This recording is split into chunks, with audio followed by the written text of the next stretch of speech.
Evet arkadaşlar, yazıcımız böyle çıkarıyorsa belli bir bölgede silik yazma şuradan da görünebilir. Mesela şurada bir fuzer parçası görüyoruz. Şu bir fuzer parçası.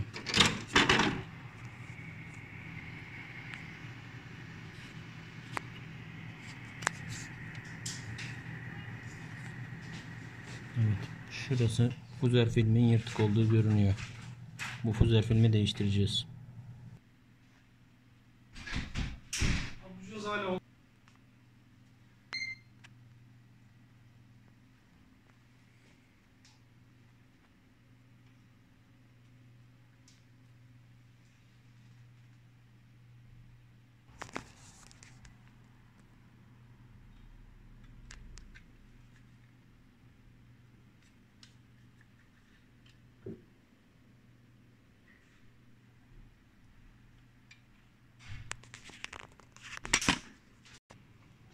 Hani geldin mi Seyir? Geliyor.